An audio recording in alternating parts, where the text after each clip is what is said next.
Yes, indeed. It's fun time. Okay, the march is over. I march to my own tune, sir. This is a very true fact. One of many true facts offered here on Brewing Controversy. Welcome to Brewing Controversy. I'm Lucas, and my pronouns are fuck the GOP. And this is David.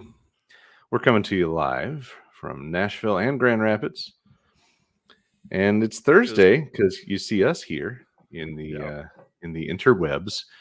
If you're out there, feel free to say hello, jump in with comments. I'm going to turn my camera or my light temperature to something that makes me look a little bit less like a talking mango. All right. So, yeah. Wait, you're not a talking mango? It's Thursday. I'm very confused now about our relationship, Lucas. It's that time of the week. It's time to talk about all the things and drink some beer, or in David's case, all of the beers. Well, yeah, pretty much. For those of you He's who so don't busy understand, pouring beers that his microphone has taken like a back seat. Like the microphone's like 3 feet away while he pours beers. When you get ready to come back, let us know. Hi. Anyway, what have you been up to? Enjoying my leave. I've gotten some good stuff done. Let me see. Went and saw Ant-Man. Yeah. Did you like it? I forgot if I even asked you if you liked it. Yeah, remember we talked about this briefly. It's one of those things where it's just like, it felt like there was no crescendo. Like it was just sort of like little crisis, big crisis, and then boop. I mean, it felt like a giant set, which I get. Like they're trying to do a giant setup. Yeah, honestly, I kind of felt the same about the first Thor movie. So again, the first Thor movie was really about just setting stuff up. So the real question though is, did you see Cocaine Bear? I have not, and I'm not gonna lie. I normally anticipate whenever I go to the movie theater spending about $35. So I think about whether or not every time I do this, I'm like, is this something where I would derive significant enjoyment from watching it in the theater, or could I just watch it when it hits HBO? That's a fair question. And so with Cocaine Bear, I'm not gonna lie, it's one of those things where I'm just sort of like, no significant additional enjoyment derived from the theater. Cocaine Bears. Brian's here. Hey, Brian, how's it going? I've been waiting a week to make that joke. Anyway, glad you could join us.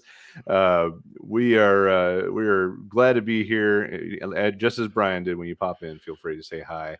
It's time to bust into the happy hour, man. We do this for those that are new. We do this every week. We do a little hot take happy hour dance with the topics that are on our mind, that are new, small, or last minute, depending on the scope. Plus, we have a big theme for each show, so we'll talk about the glorious infighting of the GQP in a little while, and then we'll spend a little time on student loan forgiveness, which is a topic near and dear to David's heart because he actually has student debt.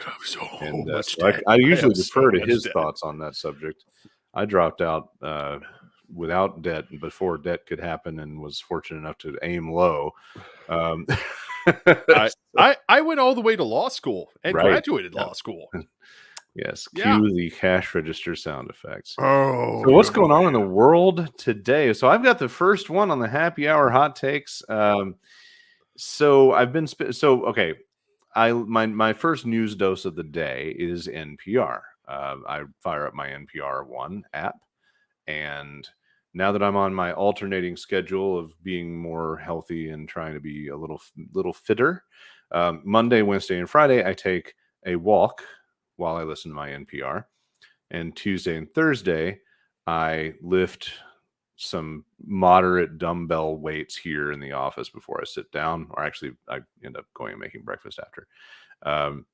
I feel so much better. It's been several weeks of doing this. I don't know if it's been a month yet. I need to go back and see how long I've been at it. I've been a little bit surprised, even at my own determination to still do it, and I'm really liking that.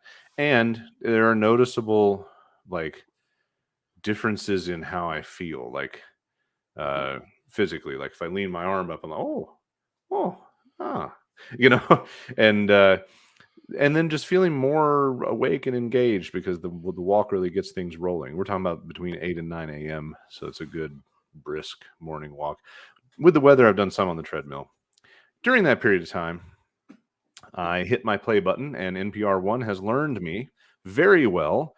So it'll start right off with live NPR news, whatever the latest top of the hour news run is.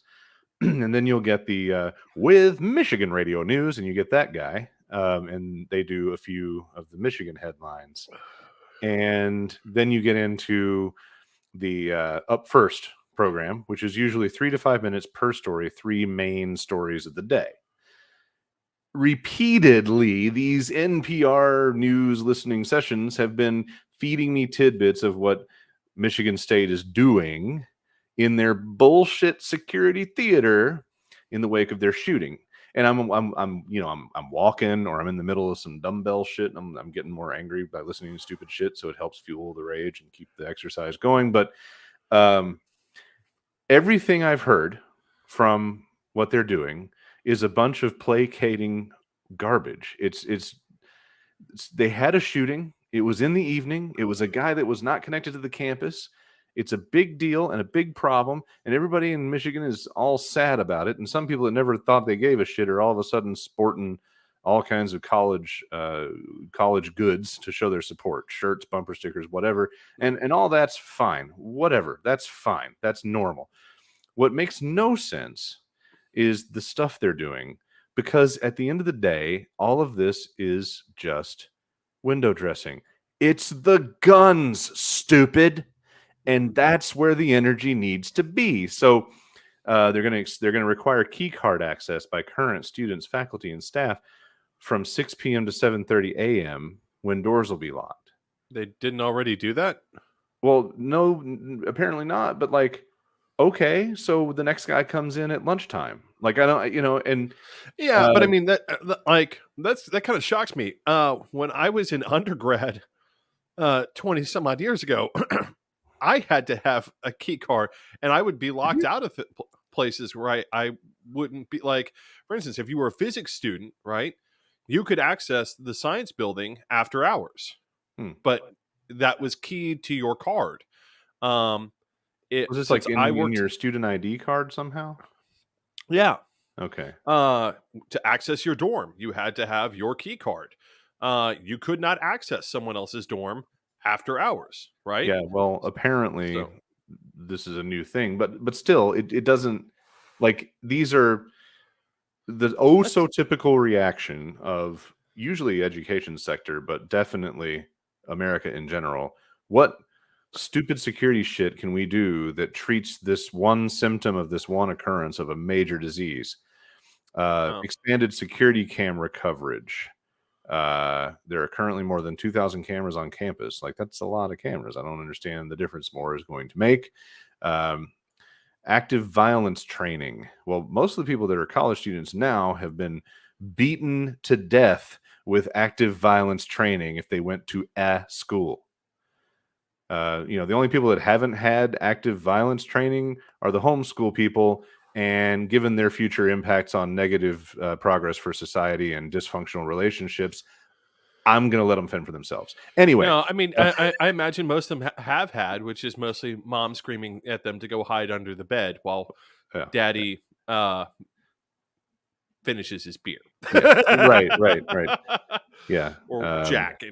Duck and cover, Jesus is coming. But anyway, so it just strikes me as so annoyingly stupid and so very American. Now, it's not as if the school leadership and local leaders are not pressing for laws and and other things. But the rest of this just seems so corny because it's not going to do anything to stop the next nutty thing. The way to stop the next nutty thing is to stop the next nutty thing, is to get these kinds of laws that we need to control this gun fetish of ours in this country, and everything else is just fucking garbage. So that's the thing that Why was do on my you mind need? for the local news. It's a simple question, and I feel like everyone needs to be asked this. It's a real simple question to ask someone when they go to buy a gun. Why do you need it? Now, why do you want it? Why do you need it? Right? And I feel like that's a valid question. If someone says, "Well, I carry a lot of money. I work in a high cash business. I want to carry a gun with me for protection." I mean, I'd rather you didn't, but okay, sure, why not? That's a valid reason. Mhm. I've had 2 break-ins at my house. I want to protect my house. Okay, that makes sense. And because one of the things that you run into when you ask people why they need a gun is okay, so you want a gun for protection while you're going to the bank from your business.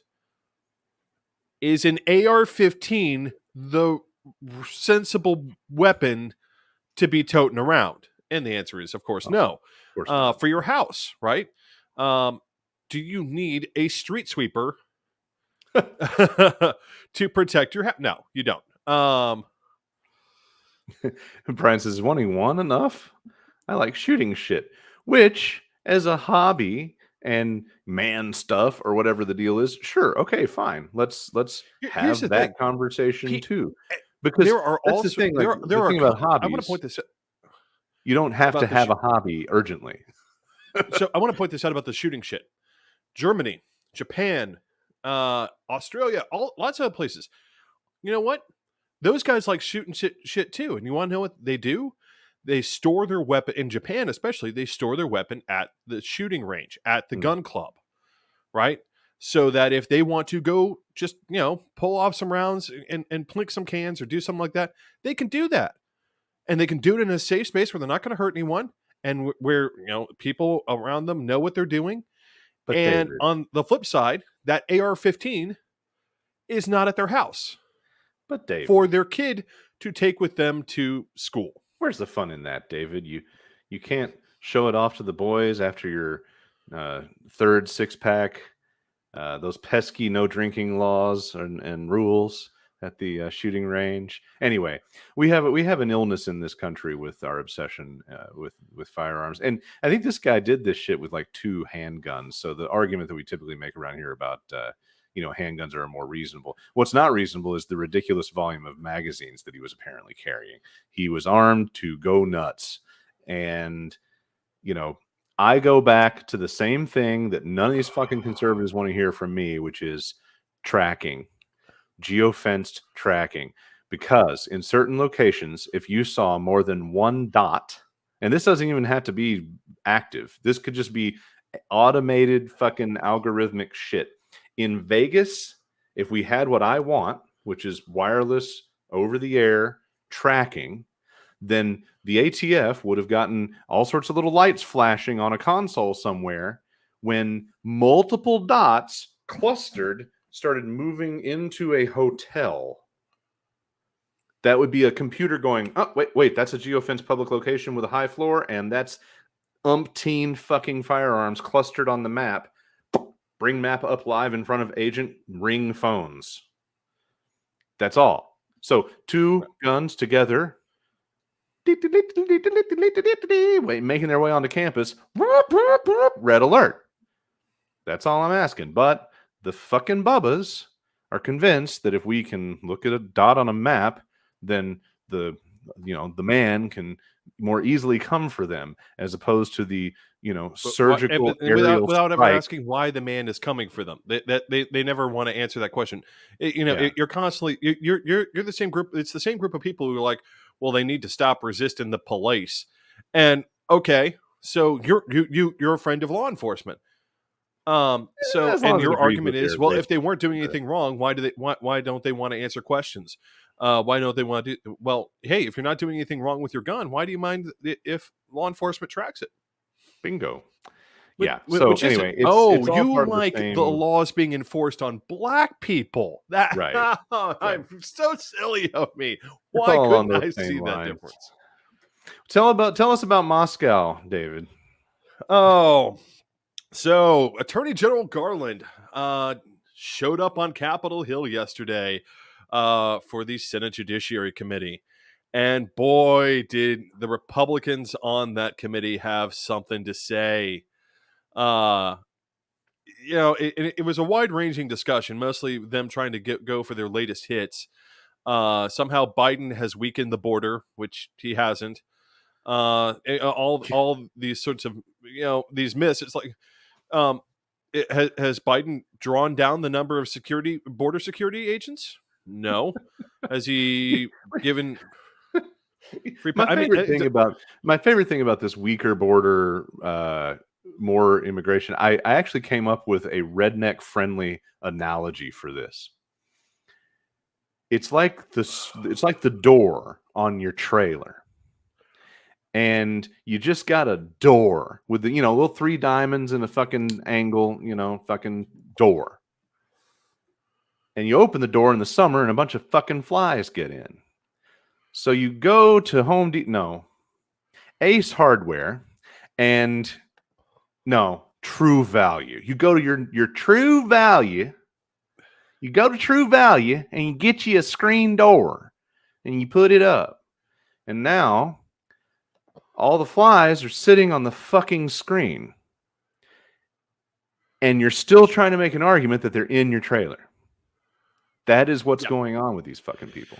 I also want to point out something else that bugs me about the whole drug argument, and which and the Republicans know it's a winning argument for them because most of their support comes from rural areas where the drug problem has consistently gotten worse. Now, here's what's shocking. In the 1980s, 1990s, we were constantly talking about the drug problem being apocalyptic in cities. What changed? Well, what changed is the economics of urbanization, right? What changed was all of a sudden I have a good friend whose grandmother finally cashed out.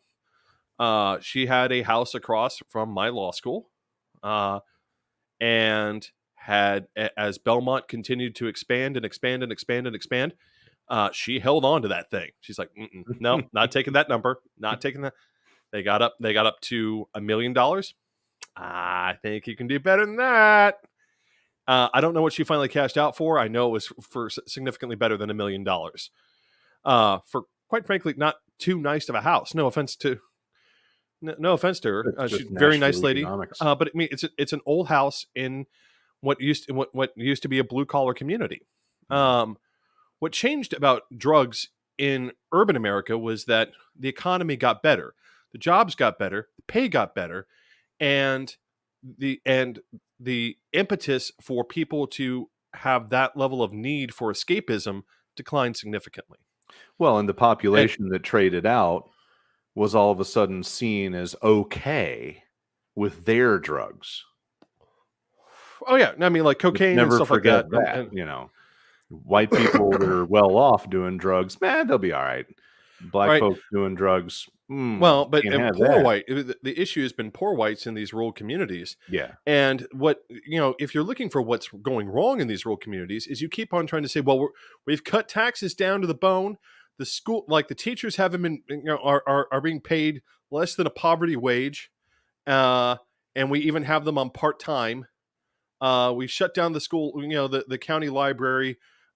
We've shut down every county service that we can because we can't afford it because we aren't taxing anyone. And that'll make the jobs appear.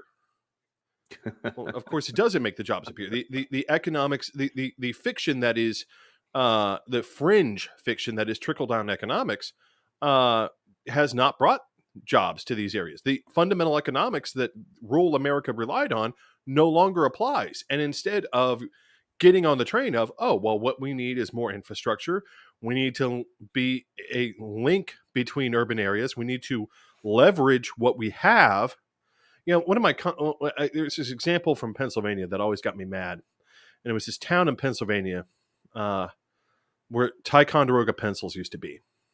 and that was a major employer. Oh, And the this reason it got story. me mad was this: they were huge Trump supporters, and what made me mad about it was this: instead of saying, "Well, Ticonderoga Pencils is leaving," you have a factory that can make pencils right there. So now you need to rethink what you're going to do with those pencils. And the first thought that occurred to me was, looking around at the market, have you tried adding the word artisanal to the top of the line? Right? Hey, this is an artisanal number one, artisanal number two. These are custom blended with our with our custom graphite blend.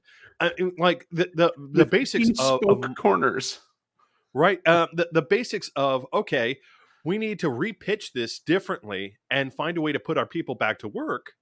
Probably at a greater profit, right? Because I can sell these pencils for more money than Ticonderoga wants to sell their mass-produced ones. Yeah. But the community just looked around and held up their hands and said, America has abandoned us. I'm like, no, you abandoned basic ingenuity. The whole like, America, we'll get through this. We'll find a way. You don't want to find a way. And so was this just a punching bag on Garland for general gripes, or did they have an overall point? I mean, there's a couple of punching bags. They wanted to go after Hunter Biden's laptop, of course. And for those of you who haven't been paying attention, Representative Comer has been raising Cain about the fact that no prosecutions were brought against Beau Biden, not Hunter, the dead one. That's almost as stupid as Nashville trying to still censure a mayor that left office after her affair on her own. Yeah, no, he's very mad. You said Senate. Did you mean, was it House or Senate? Well, this was Representative Comer. It was not the president for this, but I mean, it's the same. Okay, you're drawing the line. Okay, got it. Another gripe they wanted to produce was the fact that apparently several of the unsurprisingly in a habitually staunchly conservative institution like the FBI, a number of FBI agents were unhappy with having to go and raid Donald Trump's little treason resort. Boo-hoo.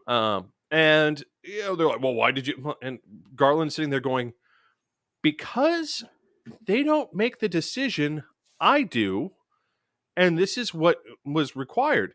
And at which point they tried to flip that on its head and say, well, why didn't you arrest people threatening Supreme Court justices after the Dobbs decision? And he's like, because when it comes to executing search warrants, that's my job. When it comes to deciding whether or not someone should be arrested on the spot for an action, that's the agent's job. So these people who were coming up to the house and not being arrested, he's like, those agents decided not to arrest them. What do you want me to give kind of looking at them being like, do you want me to give some sort of blanket order about how agents should arrest people? I don't understand. It all comes back to having no idea how shit works. It's like one of the main pillars of conservative America these days is just not knowing how shit works. And not being willing to ask anybody that does know. And then if you get it explained to your ass, you just still refuse to accept the definition of things and the facts of how things work.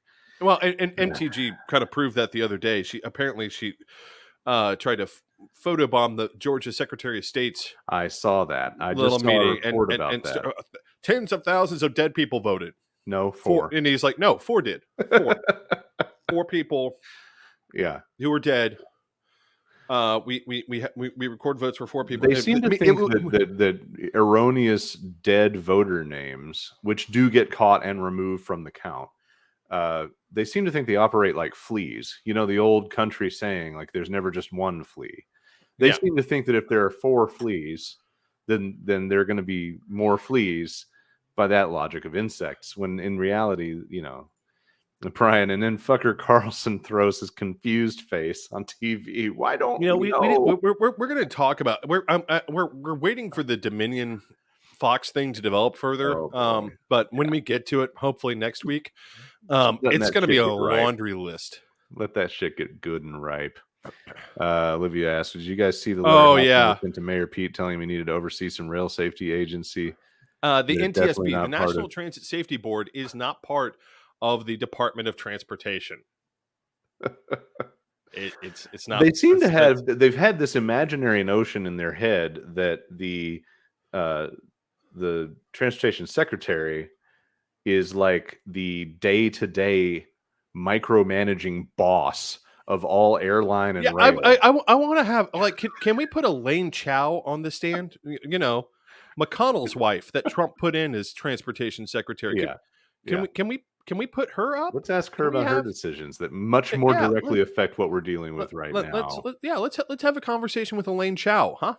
All No, right. Well, back to no. me. Okay. So the hot tub just keeps hitting up in Laverne. Wait, but I can't skip this comment. I want to talk to the manager of trains. Yep. That's it. Yep. So this Laverne police hysterically laughable debacle. So apparently their police chief was let go as well in all of this. Like there's been a lot of Laverne Police Department is having a bad time of it. yeah. And so here's the deal. I take a lot of joy from it. And um I have a deep uh hatred is not really a word I use in seriousness very often. Usually it's reserved for a very select few when I truly say that I mean it. Sometimes I'll say, I hate this. And that's just colloquial.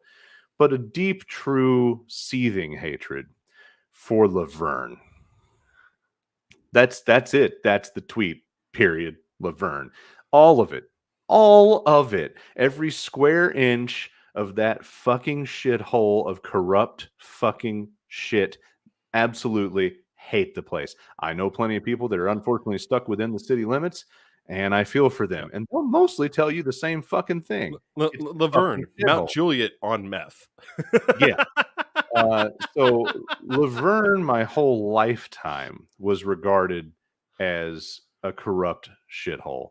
And it was proven to me firsthand in the only time I've ever been arrested and detained and ended up on probation. It was Laverne police that did it outside their jurisdiction in a neighboring city.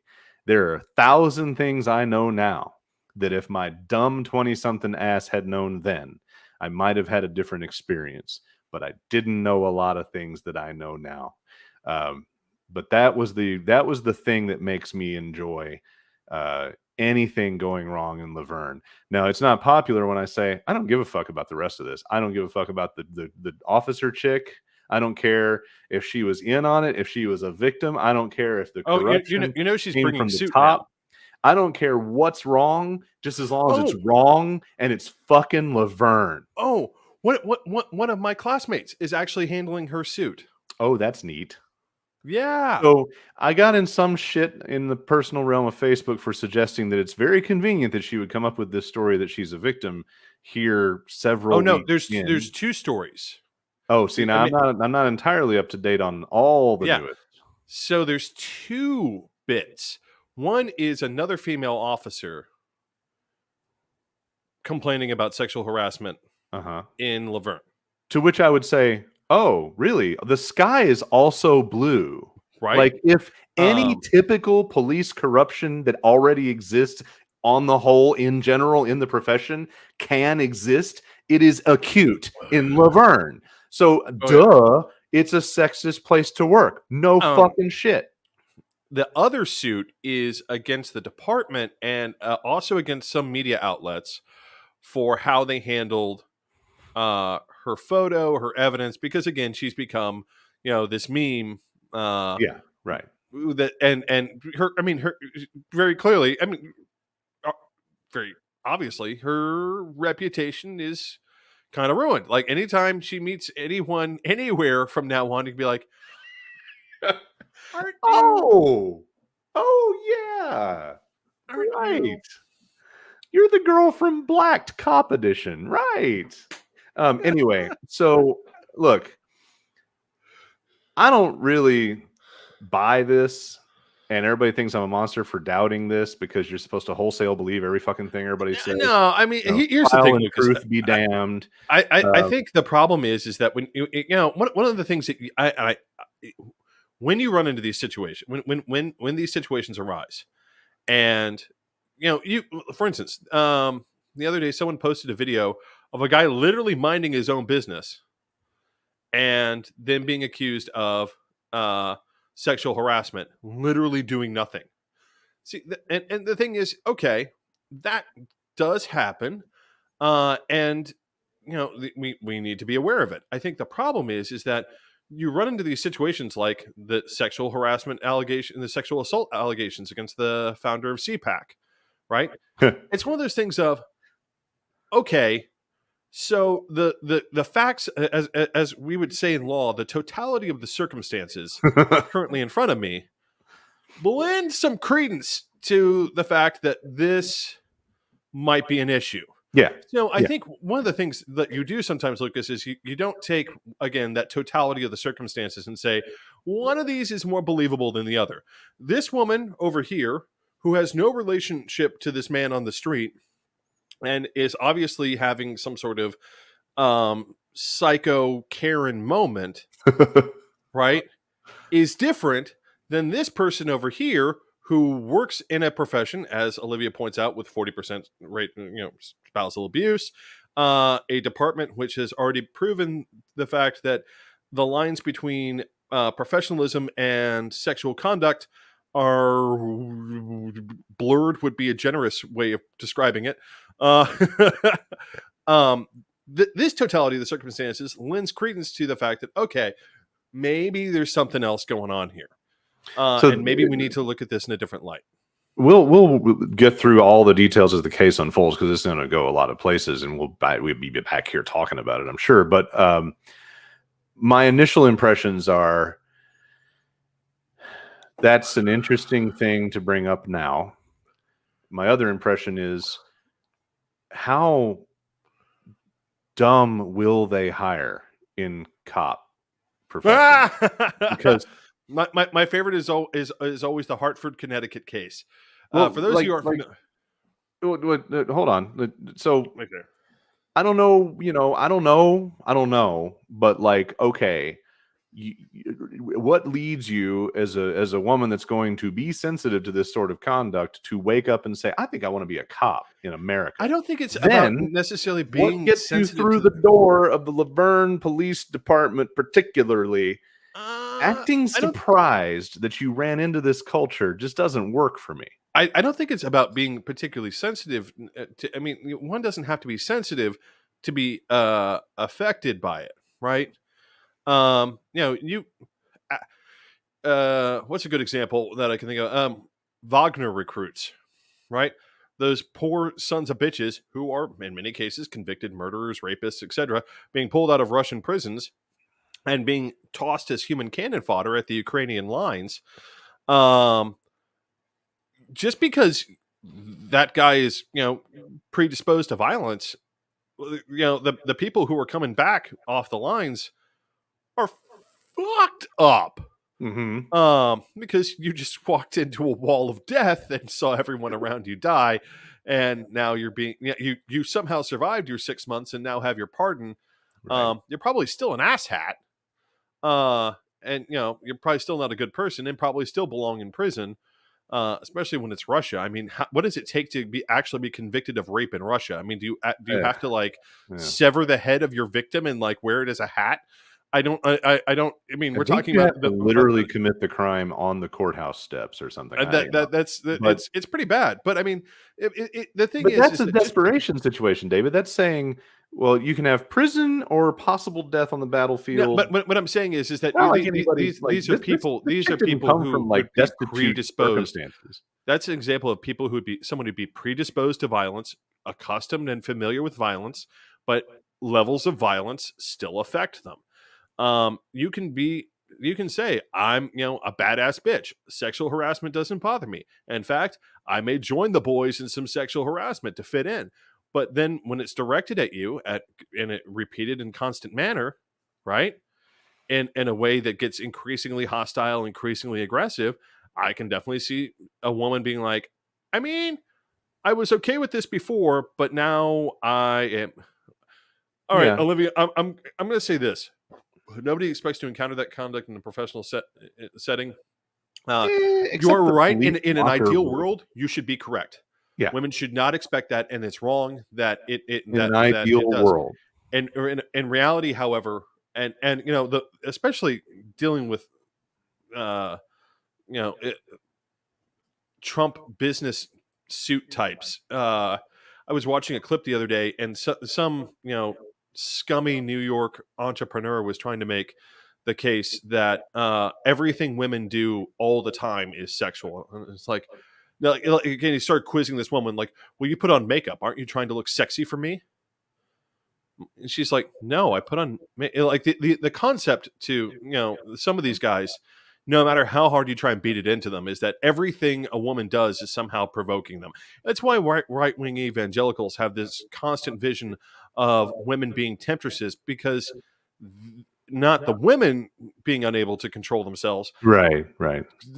Apparently a beautiful woman causes a man to completely lose control of himself at that point.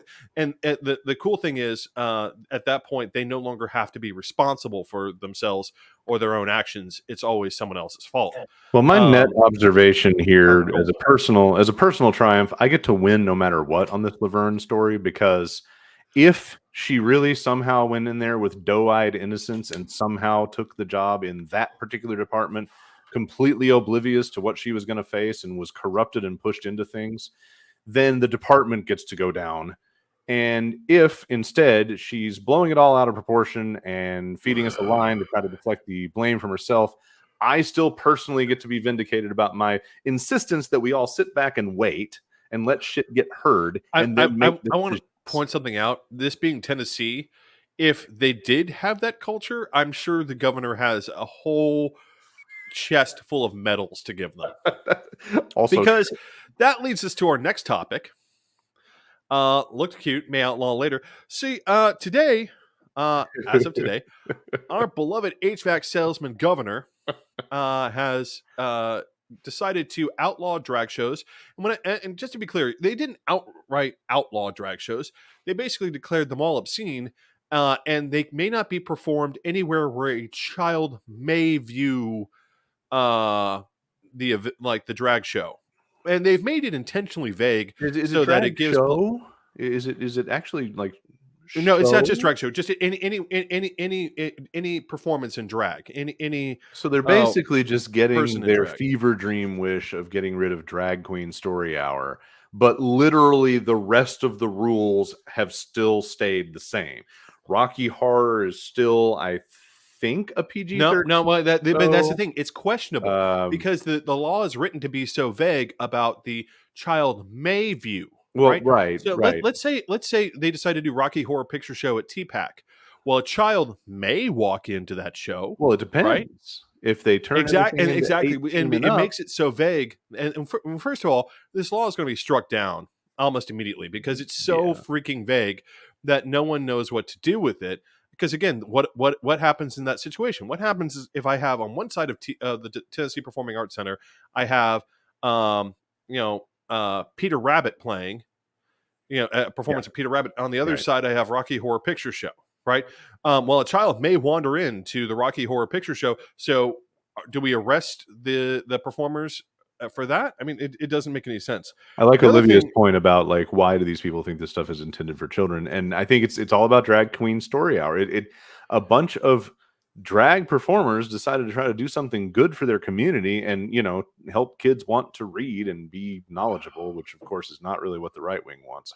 And they want to attack it.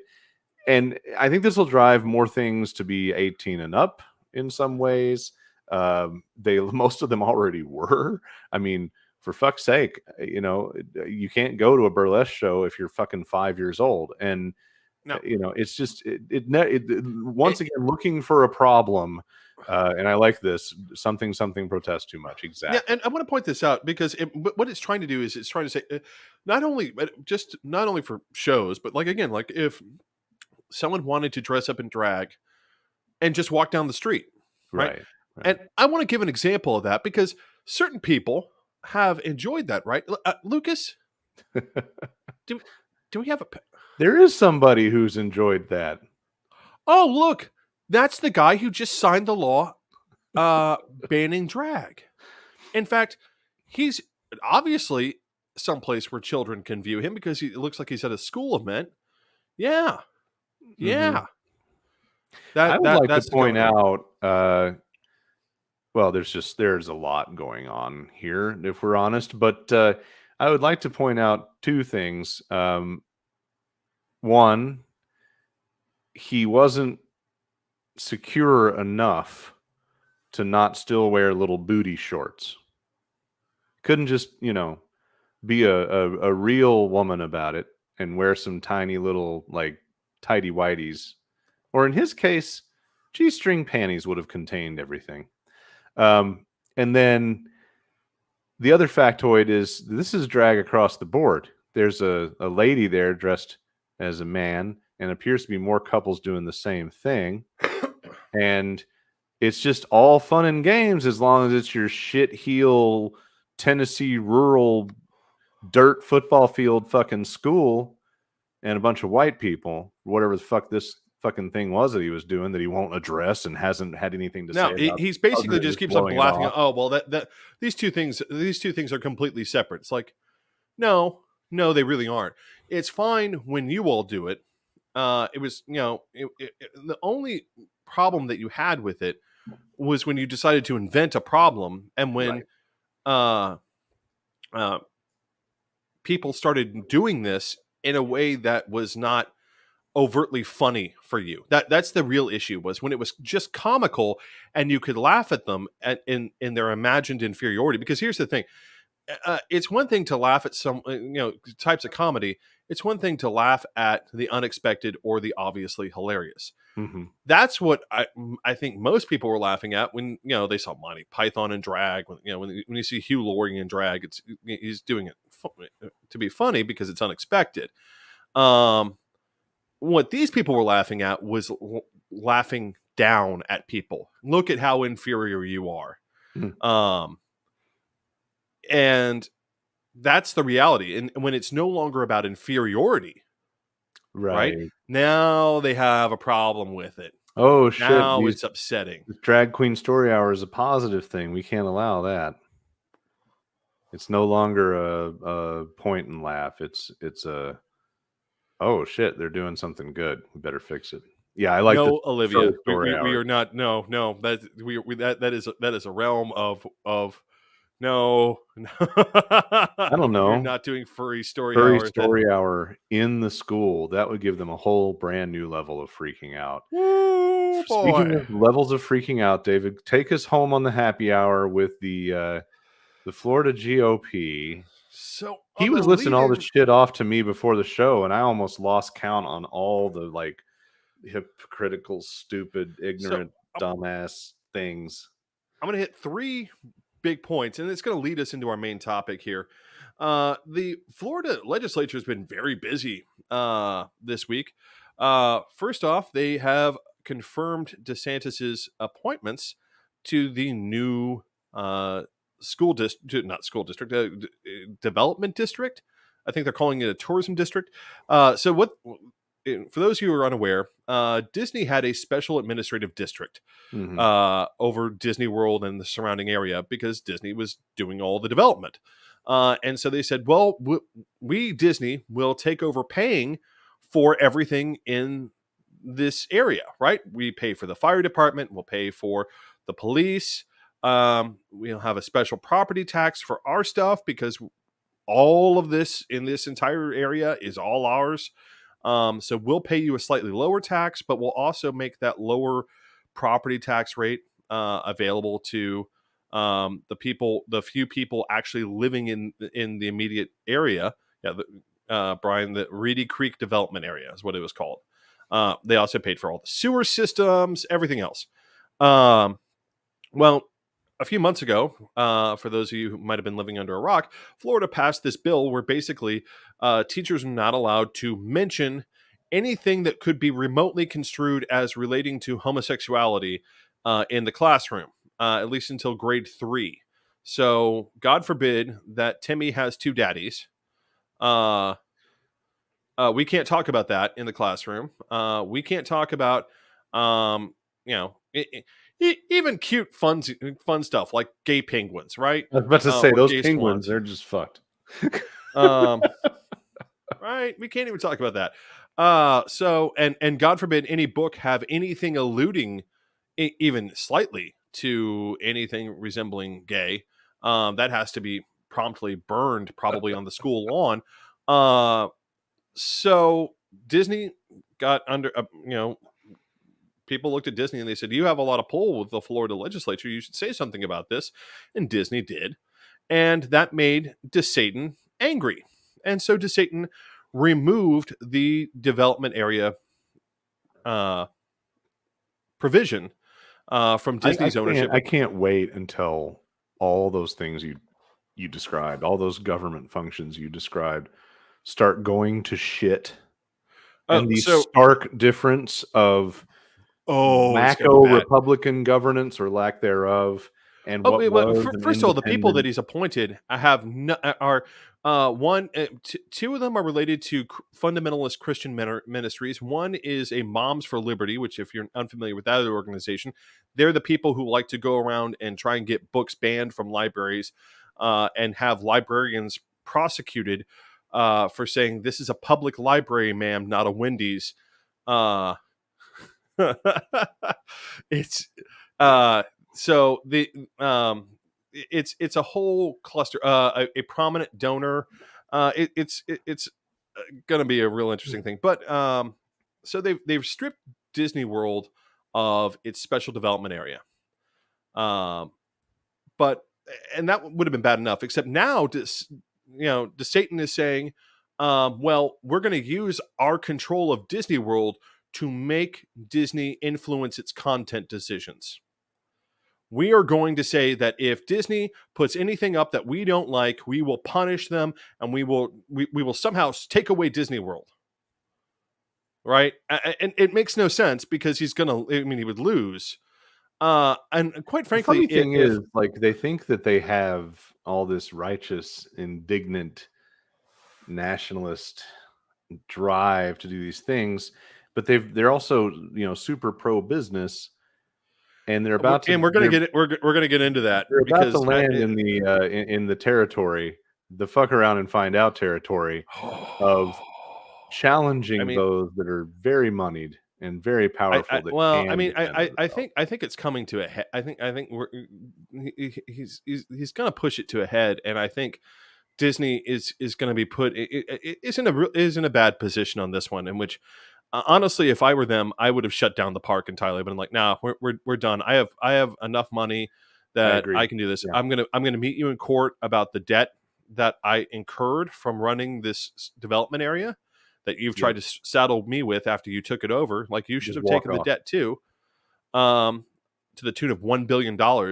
Uh, if I were Disney, and honestly, if I were Universal Studios, if I were any of these organizations running tour, even the cruise lines, Just shut um, down Orlando out of I'd be like, solidarity. you know what? There's a third of your economy gone, because we can't do business if us doing business triggers you to have this hyper reactive culture warrior response. Yep. Then we don't have any security in our business. We need to go ahead and, before we invest any more here, we need to go ahead and make a clean cut. I can shift over to someplace else. For the cruise lines, I mean, it's not like it's that much better, but I can pull into Savannah, right? Or Uh, like, and think about the layoffs. Think about the sheer drain on the Oh, I state mean, it would be unemployment fund. catastrophic because it's not just Disney; it's the hotels, Right. it's the restaurants, it's the all across Florida. It would be an economic nuclear bomb, that would go off, uh, because and the problem is that it's more important because I would argue the people who are making decisions in Florida do not actually have economic interests in Florida. That's part of the problem that Florida has set itself up for, Mhm. is that the people in large part making decisions in Tallahassee are elected by people who have moved, especially older individuals who have moved to Florida, whose economic interests are not tied to Florida, right? They are Right. only in as far as they own property in Florida, and maybe Right. they don't even own it outright, right? Maybe it's a situation of this is a long-term lease that I have. I may not, because I may not have any need to actually own the property that I'm on. And AKA the days are numbered anyway. right. We'll just pay the rent. Exactly. So So I what are mean, your it's other so that top hits on Florida? that's number one. Let me move on to the other two. Uh, so the other one that has come out of the Florida legislature is a wonderful little bill to outlaw the Democratic Party. That's right. And I want to be very clear. And the thing is, the guy who brought this up did make one good point, which is, given how badly the Florida Democratic Party did in the last election, which they did do incredibly badly, and I'm almost to the point. I'm not one for conspiracy theories, but I would not be surprised if you had people inside the Florida Democratic Party who were secretly Trumpers at this point. They are that bad at their jobs. Yeah. They have completely failed at their jobs. I mean, they gave Tennessee a run for their money, and that's saying something. That I mean it is an atrocious outfit. It deserves to be the National Party should dissolve the state party in its entirety at this point and say we're gonna we have to take over elections here on our own, because trying to have a state party here that functions is apparently too much to ask from because it feels like it's being run by a combination of pearl clutchers who are like, that would be mean. I can't say that. That sounds vaguely homosexual. And be like, what part? It's sort of like every time Delaney out of Delaware opens his mouth, and you have to look at him and be like, "Are you sure you're running for the right party? I'm not." Did you So read what's the platform? basis upon which this ridiculous notion has been framed? Basically, that the state has the power to decide, because the way that the primary system works in Florida, it's not an open primary.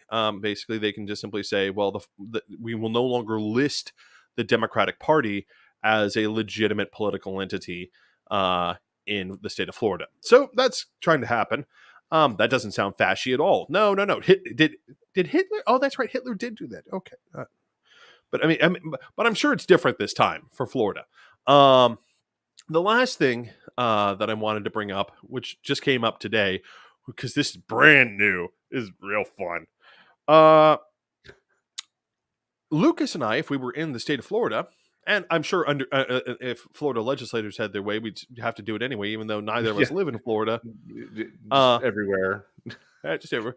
If Broadcasting you from are space.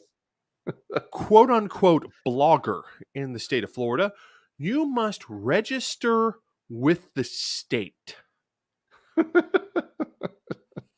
Now, I'm going to be honest. The first country that I thought of when they said that was Iran, where you have to register your paper with the Guardian Council to make sure that you're not publishing seditious or anti-Islamic things.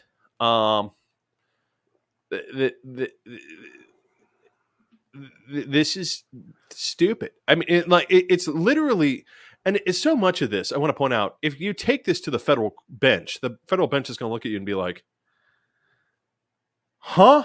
Do you think so, though? Or do you think they're just this Mm. frisky because they're that convinced that anything that makes it to the Supreme Court is going to go their way? I think that they are they're virtue. They're trying to find new things to virtue signal about, and what it is, and I would argue that this is the case, is that with Dobbs struck down, right? The old pattern was, if you wanted to virtue signal as a conservative legislature, what did you do? You passed an anti-abortion bill, and then it went before the federal bench, and the federal bench said, "Okay, it's Tuesday again, isn't it? Okay, all right. So here's the deal. No, you can't do that." So basically, you're saying this is now the aftermath of the dog catching the car. Right. They have to find new and more extreme things to pass before and then argue, oh, the liberal government is stopping you from stopping us from properly governing our state, or getting Right. you, our conservative Right. base, what they want, right?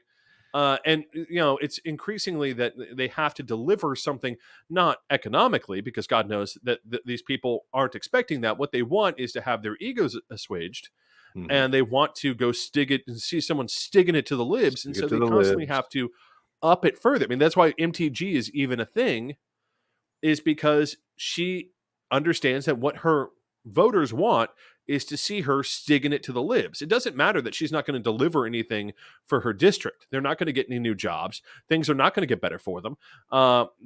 Nothing will improve in their lives except for the fact that they'll feel better that their representative wanted to go beat up on the people they think that are their enemies. Just showing out. Well, it's time to drink. And with that comes the beer review of the evening. Each of us has brought a selection. And so that makes it time for what you drinking.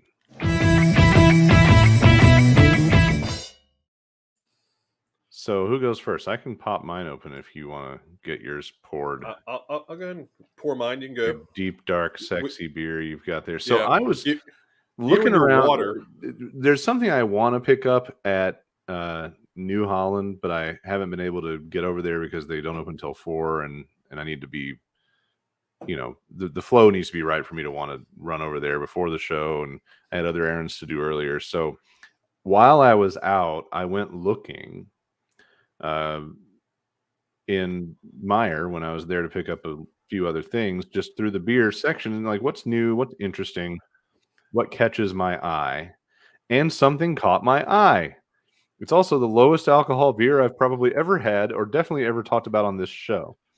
But Shorts Brewing, Power of Love. I want to show you the can, and you're going to know how and why this caught my eye. Ready?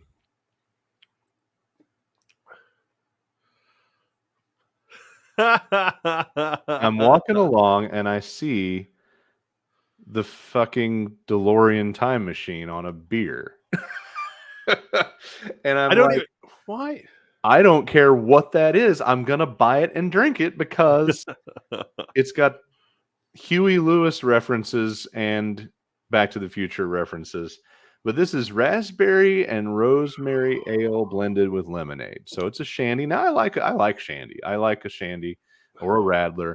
That's when it comes to like a just go to warm weather drink recreationally and aplenty beer option, it's one of my favorites. Grapefruit shandy is usually my go-to, or radler. Grapefruit radler is my go-to usually.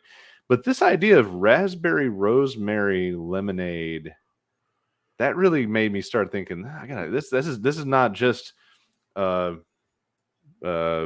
kitschy retro nerd stroking thing. This is like an interesting concept that I really have to try. I have not tried this. I have owned the 6-pack of this for like 4 hours. So or maybe more than that, maybe 5 or 6. So this is the first time I've ever tried it. We're going to find out exactly how that goes.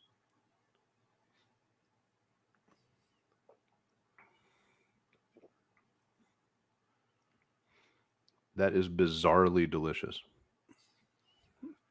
That is odd as hell in all the right ways. So it's a base is a very sweet lemonade. I'll give it that. The raspberries there, the rosemary is really subtle, As you would want it to be. Mm-hmm. But this could have gone, in a too strong of a direction. Yeah, I like it. I expected to be a little weirded out, but I actually do like it. Power of Love is a truly unique pink-colored shandy created by blending Northwood's Gourmet Lemonade. So apparently Northwood's Gourmet Lemonade is really good because the lemonade element of this is really good. Wheat ale brewed with raspberry and rosemary. Enticing sugary aromas. Yeah. appealing citrus and herb fragrances. I don't know if I picked up that much of a fragrance, but it's there. Very sweet lemon flavors. Check. Give way to a shock of tart raspberry before turning sharply dry, as if eating a piece of grapefruit. The finish is somewhat bitter and spicy, but quite satisfying. That's a really good description. That's pretty accurate. I would say it doesn't go that tart by comparison to other tart things. This could have been an accurate description before we had all the tart and sour and cherry and all that stuff running around that we have now. Maybe this has been out for a little while and that description needs to be updated. I don't know when it was released. I'd have to go find that out. But anyway, it's good. I like it. You could drink a bunch of them because they're hardly anything. David actually gave me some shit before the show. He's like, "What did you say?" I said, "It's 2.5." He said, "That's not even it's not even a beer anymore." I told him that's a rounding error. A rounding error. That was what it was. Yes, yes. Sometimes they taste too much like fruit in a bad pills. That's a very very valid cautionary point. And actually, my beer next week is going to be a fruited sour because they have one at Red's that I really want to try and bring on the show because I'm really excited about it. So they describe this better on the can than in that Untapped description. Inspiration strikes in the weirdest of places, like a kid's birthday party. Once Joe took a swig of an herbaceous lemonade concoction, he instantly knew it would be better as a beer. A lot of things fit that description. It didn't take money or fame, just good old-fashioned innovation and some rosemary sprigs, refreshing in every part of the space-time continuum. That's a way better nod. So yeah, Shorts Brewing. That is one of my area breweries, Elk Rapids, Michigan. Also, a beer you can find at Aldi. Not this one necessarily, but some of their others. So it's pretty good. I may end up sneaking off to get the other can that I put in the fridge before the show because I might go through this pretty quick, and it's not a lot of alcohol, so could be a good thing. What you got there? I have Snowman. It's from Jackalope Brewing. Yes, Snowman Stout. Yeah. So this is described as a delicious mocha stout brewed with locally roasted cacao and coffee beans. The aroma alone is enough to make us wish we could jump into the kettle on brew days. With grains including roasted barley, chocolate malt, and black malt, it will warm you up from the inside out. Now, I got this because the high is going to be in the 70s for probably the rest of the year until we get false winter sometime in April. You mean the rest of the quarter, like the rest of the year? It's going to be like 110 in right. So I'm like, okay, this is my last chance to get a stout. They say here's the thing. I believe that they did put cacao in here. I believe that they did do that. I believe that they did add chocolate malt. One of the things about chocolate malt, though, and cacao without any other sweetener is this. They're bitter. Mm-hmm. And coffee is bitter. Yeah. This is one of the most bitter stouts I've ever had in my life. I really like Snowman Stout. And one of my favorite things about Snowman Stout when in Nashville was the fact that they release it at a very important event every year. You know about this? The drop of the first public release of Snowman Stout is done at the Belcourt Theater's screening of Christmas Vacation every year. Oh. Where you can just go up to the front and keep getting more Snowman Stout as long as you want, all for the same ticket price of the admission to the whole show. And that's something I always thought was really cool. And I've been trying to tell them up here in Grand Rapids at the theater that does Christmas Vacation, like, you got to team up with a brewery and do that because it's a hit in Nashville. So I've always really appreciated Snowman Stout, but I would agree with you. It is a bitter stout. It is surprisingly. I mean, I was expecting this to be, from the initial description, I'm like, okay, we sweetened this with something, right? You're just not talking about it. No. This is, I mean, I don't. I definitely see why it's at 3.64. Mostly because this is. I would put this on par with some low grade IPAs with how bitter it is. Hmm.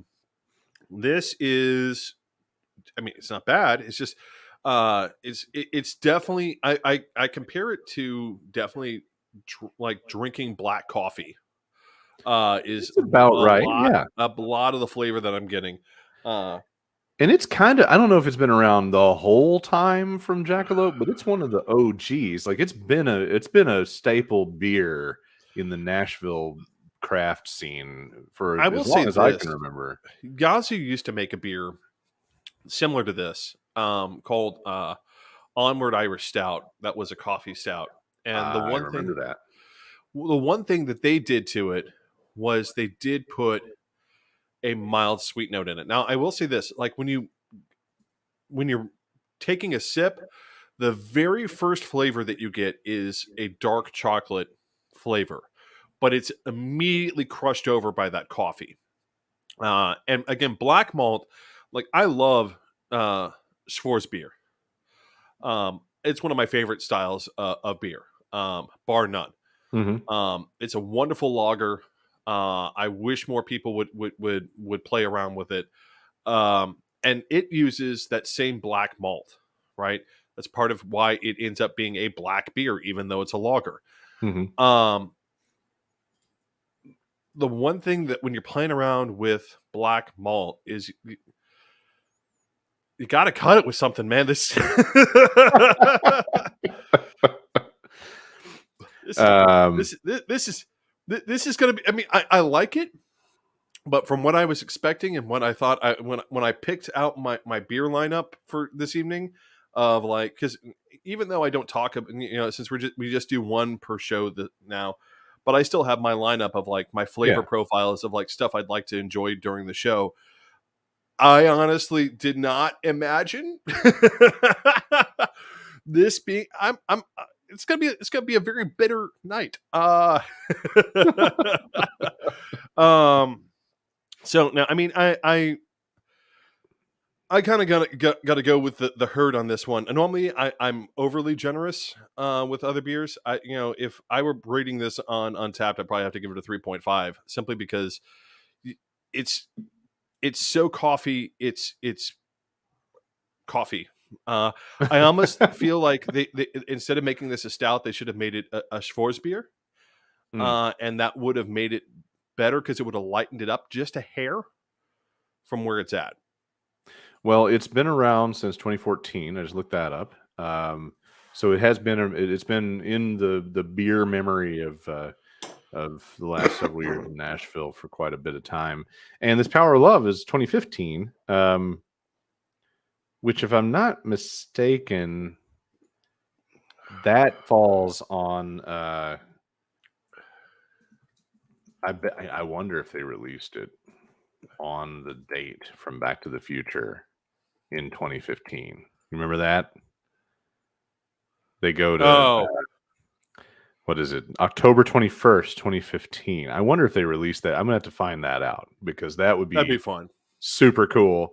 But that probably has something to do with the name because there's really no other reason why it was named that. But anyway, both very respectable ratings. 3.64 for you, 3.76 on mine. They're appreciated and liked. So yeah, good stuff. We do have, as we tend to benefit from Brian's depth of knowledge in the other end of the recreational scale. We feature with the loving celebration of true freedom. Um, Brian's contribution of his snack of the evening, Dream Hunter, 27% THC, tart and citrusy indica created by crossing Black Russian with a prize trophy wife cut. The flowers are light green with vivid purple leaves with a heavy frosting. And as the name suggests, it's great for those who suffer from insomnia or weekdays. I think Brian is a poet of describing THC products. Anyway, it's It time really for the is. big. I mean, you need to like call like your local like dispensaries and be like, listen, I'm going to write copy for you. Yeah, yeah, yeah. We should just figure out a way to become his agent. Just pimp him out nationwide. Because the stuff that's written on the sides of these beer cans is really part of the experience. They need to get to that in the weed business. Anyway, so we teased up the main topic with the show topic or the title and of course the show art. I had a lot of fun doing that show art. It was a personal challenge to do the big shattered glass, the montage of wackos. So basically, the right wing, the Republicans, the Q publicans, whichever way you want to describe them, they're kind of being thrown into a bit of their own civil war while MTG is out there talking about wanting a real one. Well, And it's really kind of fun to watch. And we all knew it was going to be a hot mess. We all yeah. knew it'd be a hot mess, fun to watch. I would caution that, dancing around, being too happy about it, still, the famous line, the Republicans fall in line. I don't, but They here's the might thing. still fall in line, but right now it's looking great. It, Take I it mean, away. they're slitting each other's throats hard on this one. So, for those of you who aren't aware what's happening this week, two things are happening at once. And what's interesting is they both seem diametrically opposed about who's being invited to where and what's happening at each. So, I believe most of our viewers are probably familiar with the idea of the event that's called CPAC, this Conservative Political Action Convention, which is typically a list of who's who in the Republican Party, all getting up to spout increasingly insane ideas about whatever, anything from fire departments to public libraries to water fluoridation to whatever. And increasingly has gone nuttier and nuttier. Last year's invitation of would-be dictator Viktor Orban, who Oh, currently God. controls Hungary, Yeah. and them putting him up as some sort of exemplar of what they'd like to do in America it's more than a little shocking. The other thing that's happening Well, I this don't know if week it was is shocking. no, even for the Republicans, that was like, really, Viktor Orban, Oh, we're going there. I didn't feel terribly shocked by it. I just, it was like just part of our post-apocalyptic pandemic era, Trump era, wake up, squint, look at the headlines, hope it's not too bad, and move on with your day. It's very much the meme that I kept on seeing during the pandemic, which is Picard sitting on the bridge of the Enterprise being damage report. Yeah, absolutely. uh, Oh my God. so that's CPAC. I mean, and CPAC has consistently gotten nuttier and nuttier and nuttier and nuttier. It used to be just kind of a little bit at the fringe, but mostly still normal Republicans would show up. But it's increasingly gotten a little bit crazy. Last year's presentation of "We're all domestic terrorists" was particularly enlightening. Yeah. They meant it as satire, but the problem is everything they kept on describing are like, no, you're domestic terrorists. Yeah. So the other side of the coin this week is the Club for Growth's donor retreat. Now, for those of you who don't know what the Club for Growth is, It sounds so innocuous. yeah. So the Club for Growth is it's got a complicated history. If you actually ask like when the Club for Growth was officially founded, that's one thing. If you ask when these group of people got together, it's another thing. They're essentially a more partisan, more hyper focused version of the U.S. Chamber of Commerce. Now, the U.S. Chamber of Commerce is no friend to any sort of progressive policy whatsoever. But these guys needed to take it one step further. The U.S. Chamber of Commerce wasn't doing it for them. They wanted to have a group that where they could advocate really for shouldn't the poor pay more tolls on roads because they're the ones who use them more. I don't have to drive. My driver has to drive. He should pay the tolls. This is the sort of thinking that goes on in the Club for Growth. They basically want an anarcho-capitalist state. And for those of you who aren't familiar with what anarcho-capitalism is, it's basically rule by corporations. Yeah. They are very familiar and fine with that sort of idea. What is interesting is that, before the Club for Growth has not scheduled their donor retreat for the same time as CPAC, because they mostly expected most of their donors to attend CPAC. Yeah. They also expected most of their invitees to also be attending CPAC. So as typical, if you're playing ball for the same attention in events, you try to make courteous sidesteps of who's got what timing. So Exactly. to take anybody on head on like that is already a signal. So that number one was the scheduling for this thing. The fact that Club for Growth, yes, yes, Olivia, they're like hyper capitalists. Lovely. Hyper capitalist doesn't actually begin to describe for Club for Growth. Hyper capitalist would be a pejorative to them because it's not radical enough for them. Well, it's like hyperspeed. They would prefer plaid. Yeah, they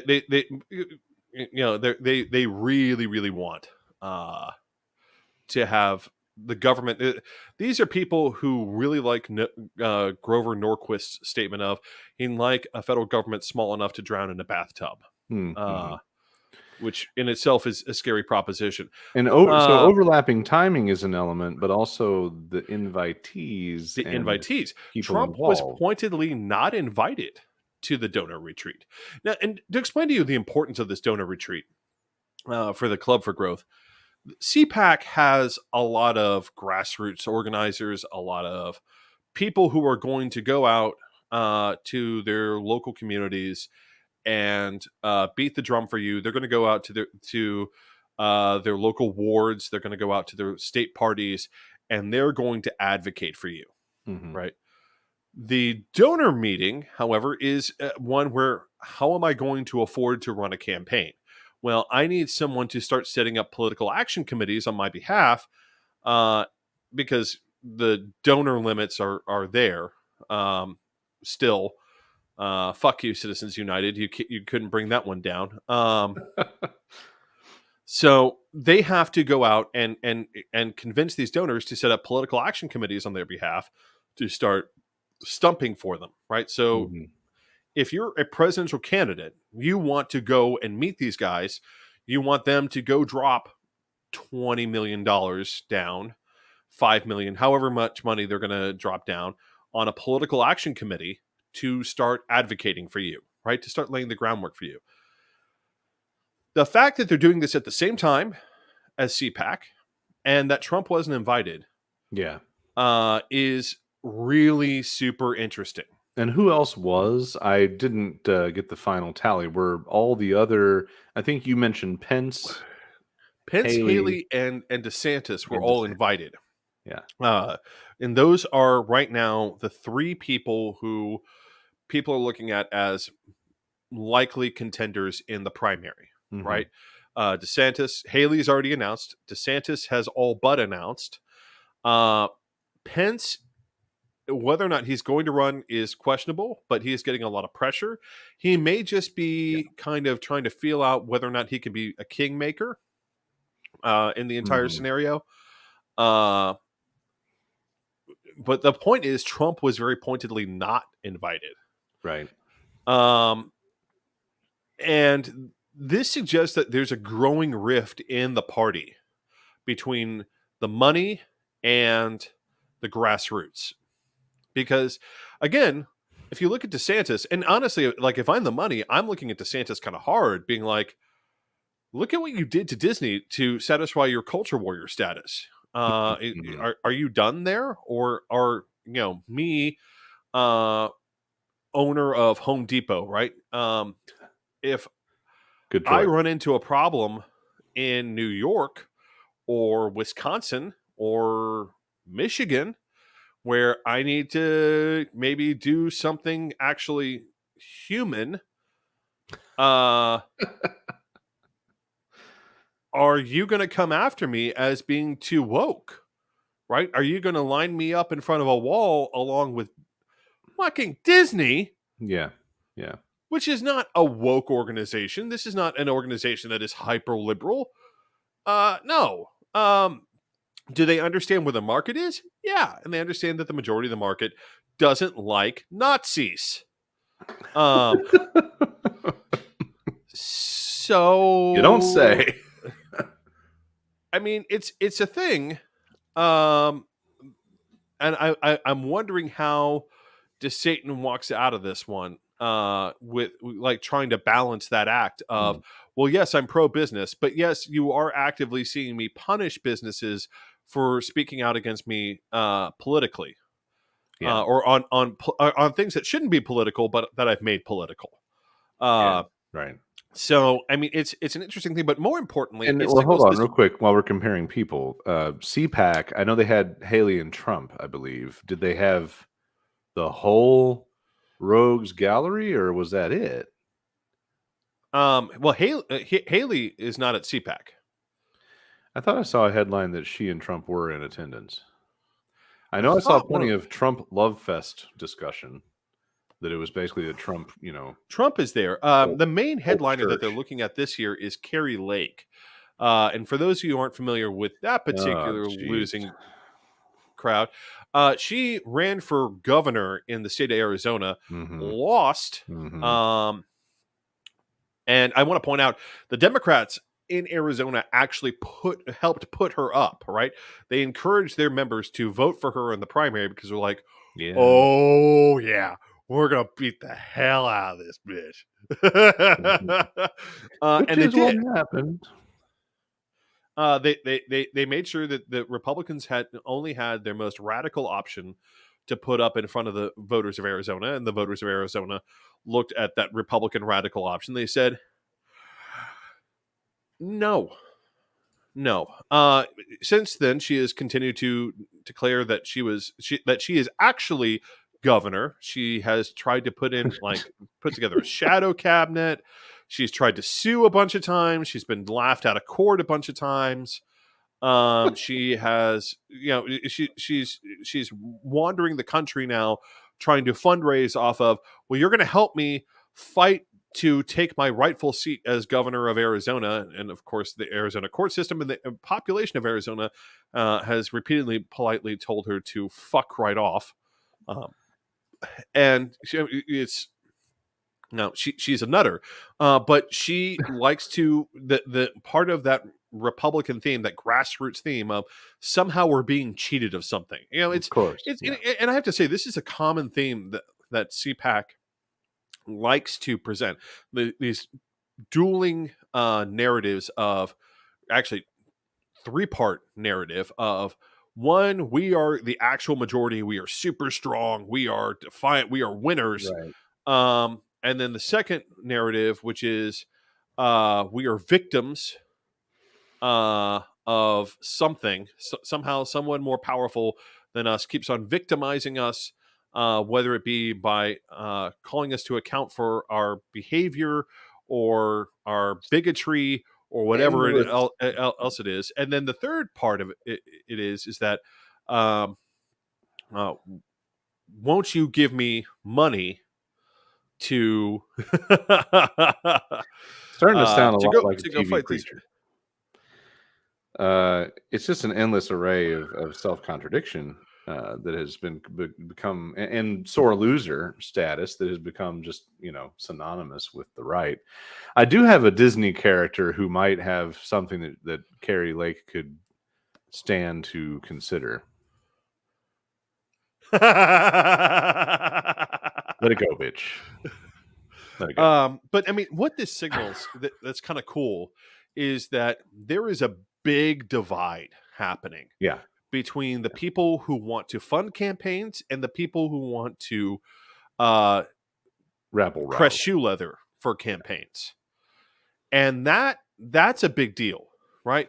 Well, and Now, isn't I mean, there some rattling of saber from Trump about a third party run and all of this, there back is and forth, indeed. which Trump has been trying to say that, like, well, if you don't give me the please nomination, I feel will run. free. I will run but then again, he did that last time too. Yeah. Always It's a his threat that he constant threat has. because he needs the attention. Yeah. And he knows that if he does, like, the thing is, it's this constant threat to the Republican Party and that's what it's become, which is you either accept me as your leader and do as I say and continue to, give me the attention that I want, or I'll destroy you. Because here's the thing: if Trump ran as a third party, the Republicans wouldn't just lose the presidency. Right. That wouldn't be the worst outcome. The real outcome that they're looking at is not only do we lose the presidency, we decisively lose the House, we decisively lose the Senate, and all of a sudden, state legislatures all of a sudden become up for grabs. If I'm in Ohio, which is a solidly Republican state, I have to start wondering whether or not I'm going to hold on to the state legislature. If I'm in Wisconsin, which has been gerrymandered to the point of obscenity, there have been Supreme Court cases over how badly Yeah. Wisconsin is gerrymandered, right? And the conservative Supreme Court has basically said, well, it's not our business. Even in Wisconsin, you're looking at Democratic majorities in both houses. If the rule vote splits, right? Mhm. Then the Democrats win decisively. In Texas, even you could walk into a situation in which, for God's sake, everyone's favorite all time also ran of Beto O'Rourke could actually show up and be like, "I'm governor now. Thank you very much." I'm I mean, down with this. Let's and the do other it. thing that it threatens is this: if I'm DeSantis and I've got a ton of money, right, but no one on the ground, Right. it's going to be an interesting thing, and it's almost suggests that we're running into a realm in which the Republican Party and Republican politics are no longer about actually winning elections. Mm. This is some sort of very strange charity system for assholes. Because you get Republican consultants, right, who walk Oh, around and they right. charge Yeah. 100, 200, $300,000. That if you look at what happened at the Republican complaints about what happened with Rick Scott running the Republican senatorial committee to elect Republicans, and then they're looking at his bills and being like, "We gave you $124 million, and you spent it in 4 months for nothing." Mm-hmm. Like, we lost in Pennsylvania, and then we had to come back and give you more, a lot more, but we lost in Pennsylvania, we lost in Arizona, every competitive race except for maybe Ohio and Wisconsin, and honestly, were those really competitive to begin with? Right. Right. Because the Democratic Party basically checked out of Wisconsin, Yeah. uh, and quite frankly, uh, Opie up in Ohio did not do a great job at running straight up against Vance, because that's not Opie's style. Opie wants to be friendly and happy. So what strikes me with all of this is yet another iteration of having no ideas. That's the big thing that connects for me here. This is another step of the evolution of a party, if you could call it that, a coalition of fucking nuts.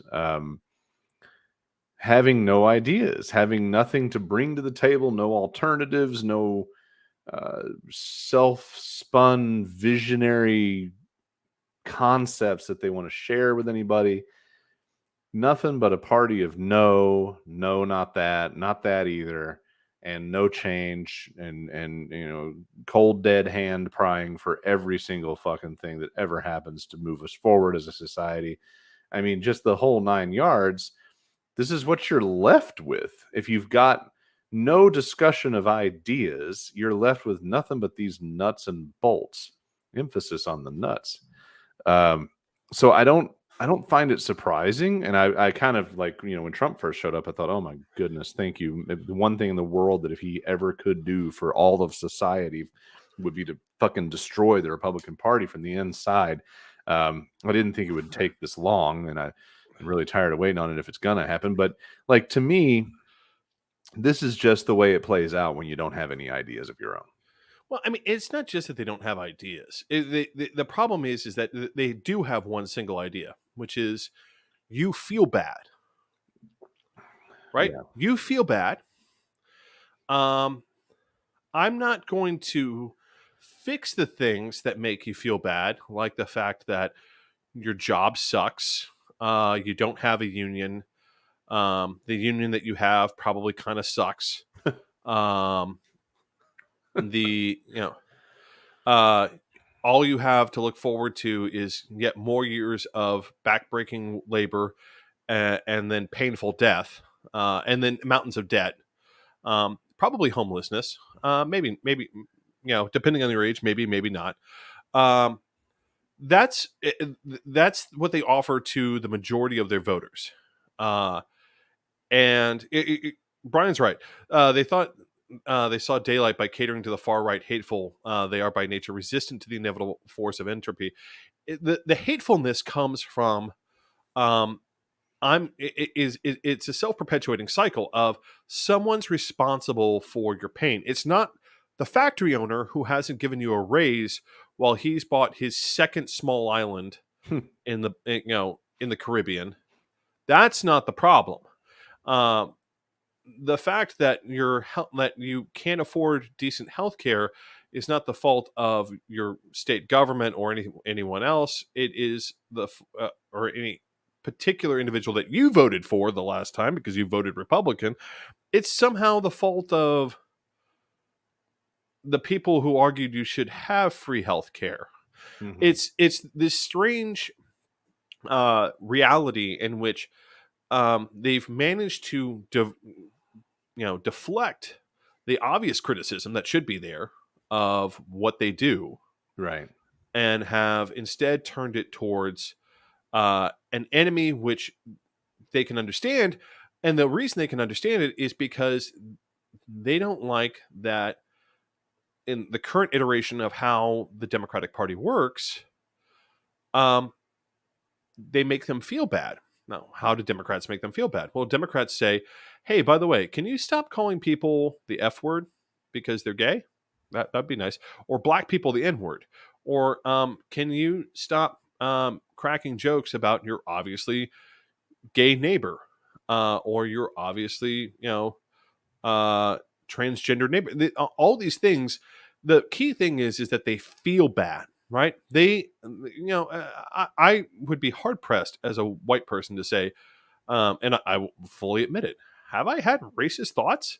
Absolutely. And then you go back and think about it and be like, that's not good. That's not logical. That's not rational. Mm-hmm. I shouldn't do that. And then you think about it and you're like, okay, I feel a little bad that like that thought popped into my head. Well, But it's as important. the Like, acknowledging it and seeing it is the important part. That what the yeah, Republicans offer their voters is when you they don't have should to do that. feel Yeah, that you don't have to do that. you If you you can have that shelter race, in place with us. exactly. If you have that racist thought, that's okay, right? It's okay you had that racist thought. Well, It's okay that you thought badly of your gay neighbor or your trans neighbor. It's okay that you thought bad of the immigrant guy who's literally been running the Mexican restaurant in your tiny one stoplight town for 20 years, right? right. It's okay that you thought bad No, about them because let you know me what? They somehow deserved it and you didn't. let me step right into my frequent habitation of the role of the resident person with the least empathy. Um, I generally feel like we're in an era of way too much political and governing with feelings in general, Oh yeah. and uh, I just think the right handles it worse, basically, because there's a Or lot better, of depending on the fringy. Well, yeah, I guess depending on where you're sitting, but yeah, there's a lot of fringy extreme left shit that gets on my fucking nerves that's based entirely on feelings and not on facts. Right. But But the thing we is tend to handle it better, and also just by happenstance, even when you side in some cases, and there are plenty of places where I disagree with a lot of my extreme left, but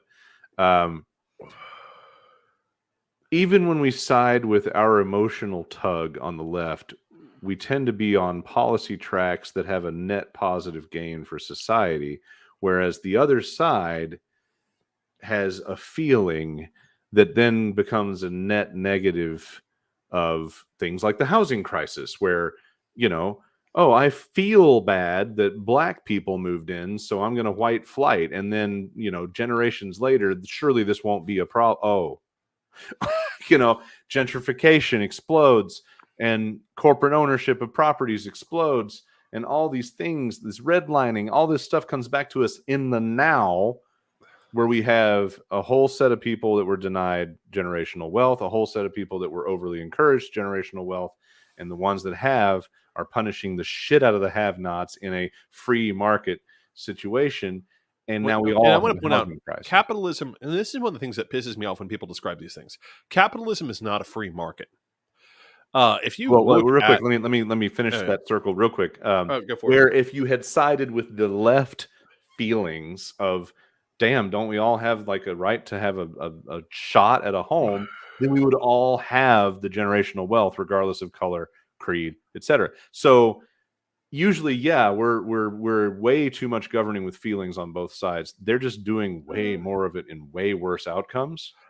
I And would then you have argue people that, like me in the middle going, fuck all of your feelings. Let's do what's practical and get some shit taken. and I would argue the thing is that one of the reasons I started out as a Republican was because I was always taught that they were the practical ones, and the Democrats were the bleeding heart. The problem is when I kept on doing the math, right? The Democratic proposals Damn math, man.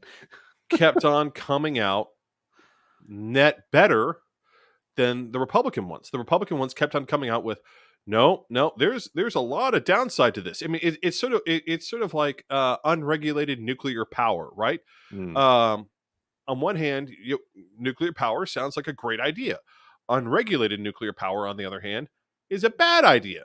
And there's a lot of very obvious reasons why: nuclear waste, meltdown, safety, all sorts of fun things. And so when you're looking at that and you're thinking about, okay, so you want a completely unregulated market on, I don't know, let's use trading places as an example.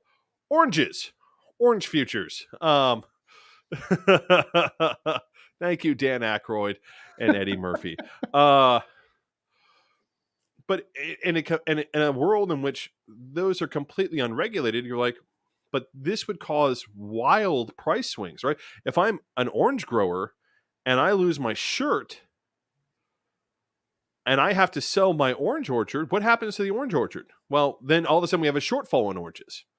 Well, then we get a wild swing back, right? To, oh, I'm going to tear down, I'm going to tear up this okra field to plant an orange grove. Well, now we have a problem with okra, don't we? See, and it's this knock-on effect. As a lover of okra, I will point out that problem would affect the least amount of people. I realize that us okra preferers are a minority, apparently, but yeah. But do you want to be paying $15 a pound for okra? Right. I mean, it's sort of like thinking about meat alternatives. Like right now, we're letting several meat alternative places kind of sit in the wind. But the problem is that if I look at the sustainability of long-term growth of cattle herds in the U.S., that's not looking good. One of those incredible things that most people don't realize is a ridiculous amount of our food production as a country is not given over to us eating the stuff that's grown out of the ground. And I say this as an avid carnivore, as someone who really, really likes it, really likes eating beef, really likes eating chicken, really likes eating all those things. But the ridiculous amount of our agricultural capacity that is dedicated simply to feeding cattle herds. Yeah. Right. It's Right. insane. If you look at a map of how much of our land is given over just simply to feeding cattle herds, because the thing is, we don't have enough land to graze herds naturally anymore, right? We've evolved well beyond that. Mm-hmm. And again, it's things like that. We're like, oh, do I think Impossible Burgers are great? Eh. Are they the worst hamburger I've ever had? Oh. uh, I'd be okay with them saying, "Hey, we're going to have more Impossible Burgers." I'd Yeah. be okay with it with more people saying, "Hey, we're going to have lab grown chicken," because all that other land that we've got that also, and this is again the knock on effect that conservatives don't get. So it isn't just about the size of your cattle herd. That's not great. Um, it isn't just about how much land you're using uh, to grow feed for that herd. It's about the amount of water that you're using to both feed the herd and the crops that you have to Right. grow to feed the cattle. Well, And then the amount of water that you have to use to wash away the waste of all those cattle. And then you have the antibiotics and the endless amounts of stuff. And you're like, okay, I get where you conservative like, I like real beef. Okay, so do I. I think it's better than the lab grown stuff that I've seen thus far. But am I willing to destroy our ability to grow food so that I can have a burger that came from a living cow? right. Right. Well, David, you said doing the math. When you say something like that, it just makes my mind go straight to that pesky math and science. If that gets in the way of conservative thinking, And again, then what we it's must about the do is feelings. attack the math and the science. I mean, Exactly. that's been a thing for me. It's like when math and science don't back up their bullshit, what did they do in the last several years? They started attacking the very mathematics and science that we all accepted as fact. There's just no end to the manipulation. No, there isn't. But again, I want to come back to the main theme, which is that it's really interesting that we're seeing this split growing in the Republican Party between those with the money and those press and shoe leather to pavement. Right. Um, and And I'm here for it. I mean, it's going to be an interesting fight because Break out here's the the thing: popcorn. the polls say that DeSatan is more appealing to a lot of suburban voters, right? Who would like to be Republican, who would like to be covert bigoted, who would like to be, uh, mildly hateful towards their neighbors.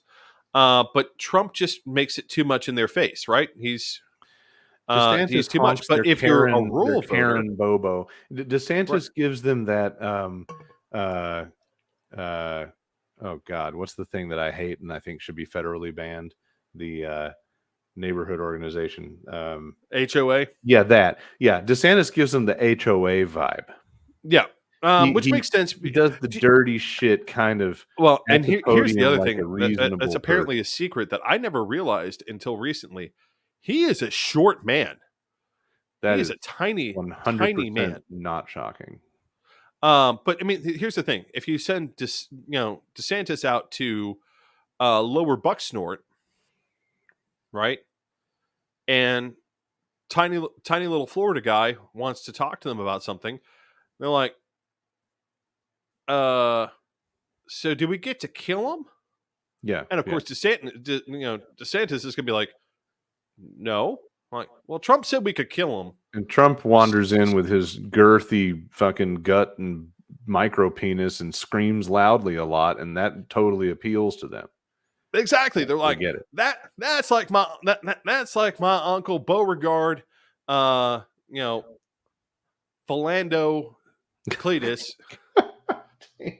Camacho the third. Well, keep your popcorn cooking, folks, because it's going to be fun to watch. It is. I mean, as we see this split happening, because here's the thing: Trump still relies on donations. So if Right. Trump launches this, he's going to pull the grassroots money, Bernie style, and Mm, he could very easily be a spoiler in Iowa, in New Hampshire, in Nevada, in a lot of other places. good. And if they take this to the, I mean, if this goes to the convention, and Trump is down, do you think his supporters are gonna allow that? Ah, Oh, Chicago ain't got nothing on you.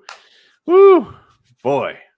Well, David, take us home and talk to us about crushing student debt, a all subject right. that I believe that you are very familiar with I am. personally. So And the idea of debt forgiveness and the tease that David gave me for this one when I asked, do you have anything on your mind that you would like to close out with as a pet topic? He said, I'd like to talk about student debt, and I think the position I take may surprise some people. So I have not had a preview of what your position is. Um, yeah. So my position is um, always most college is a scam, so I don't fucking care, but I don't want friends to have crushing well, debt. first of all, most college is not a scam. Number one. Number two. Uh, uh, for those who are unfamiliar, the Biden administration basically set about canceling anywhere between $10,000 to $20,000 of most borrowers' debt, including mine. It helps. It definitely helps. Mhm. It's doesn't even. It's kind of a drop in the bucket for mine, because I went to law school, but uh, it's it does help. Um, the way that he did this was under what's called the Heroes Act. So during COVID, Congress passed this act that basically gave the president and Congress wide powers, to be clear, Congress delegated these powers to regulatory agencies. So Congress gave it itself the power and then handed off the power, um, to basically issue loans, forgive loans, do all sorts of other things. Um, in relation to those impacted by COVID. And the Biden administration made this argument, and rather successfully, I would argue, Yeah, it was a that pretty impressive, shrewd ploy. Worked which out is well. Congress was very clear. Congress said anyone impacted by COVID, we can forgive government owned debt that they have. Well, the government owns this student loan debt. We're going to forgive it. And a lot of Republicans have raised holy hell. And you've heard a lot of people being like, well, I served in the military. Does that mean that, I'm like, well, you have the GI Bill.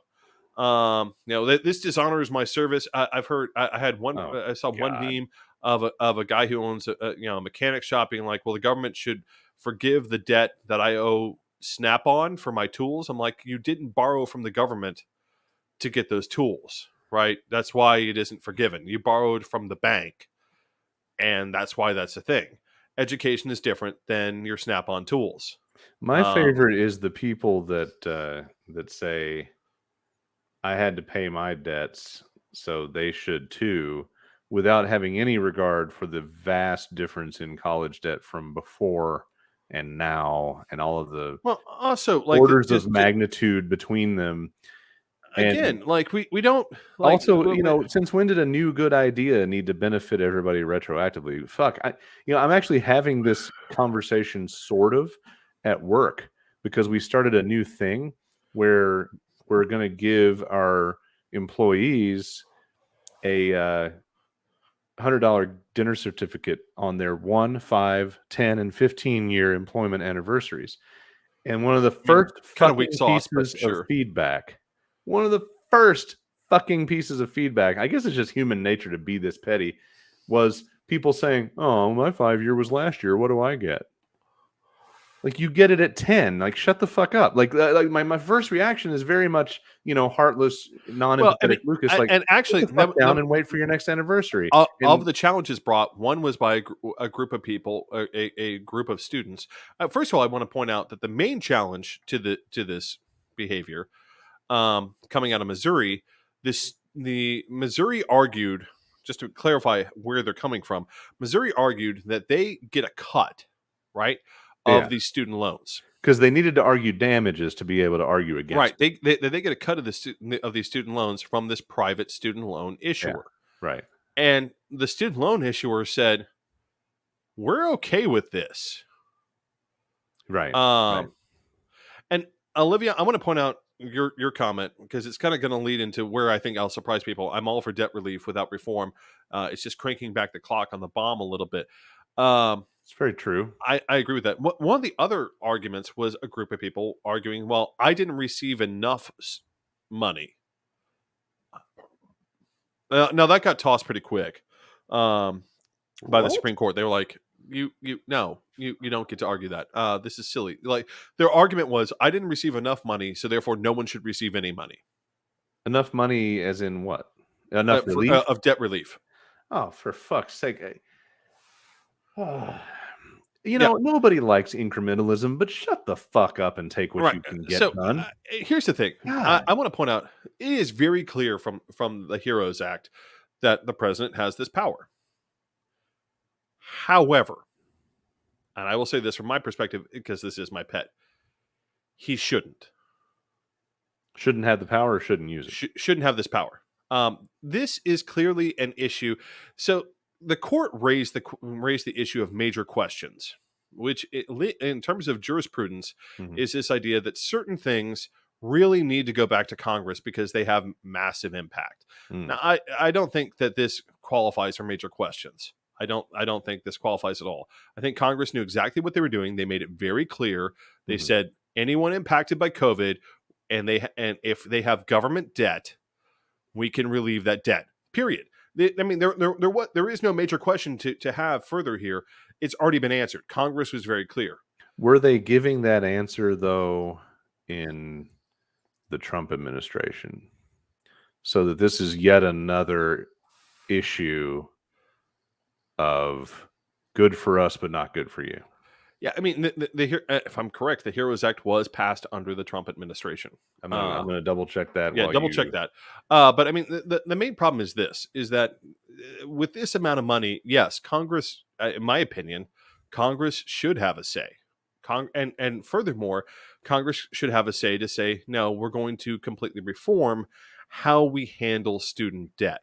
For me, the thing that is so bad about student debt is this.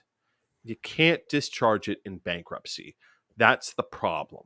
The real problem is that student debt is this special classification of debt that's above a mortgage, above credit card debt, above anything else, right? Alimony, no matter what, child support, everything else lives below student debt. And that makes no sense whatsoever. It should be possible to discharge student debt through bankruptcy or to restructure the payments and discharge most of it and say, okay, well, you still owe $200 a month, $300 a month on your student debt of what remains after we discharge this amount through bankruptcy. Is your credit in the toilet? Yeah. Mhm. Are things still fucked up? Yeah. But the fact that we've set student debt so far apart from everything is the real problem. The problem isn't the amount of student debt. The amount of student debt wouldn't be a problem if it could be discharged in bankruptcy. Mm-hmm. Also, HEROES Act was 2020. So, yeah. So, Biden. There's a little element. No, Trump at the end. Oh, Trump. It was Trump. So there's a little bit of an element of, oh, well, we were cool with this when it was our guy. Right. I mean, the main problem is not the amount. This is one of the things that or I empathize with the people saying it's not enough. They're stupid. They're doing it for bad reasons. But I can empathize with them a little bit in that the problem is that this really should be an issue for Congress. This, in terms of incrementalism, this isn't even incrementalism. This is a fig leaf over the size of the problem. The real problem is that we've set this type of debt apart from regular debt. That's the big issue. And do I think Biden should be able to do this? Ideally, no.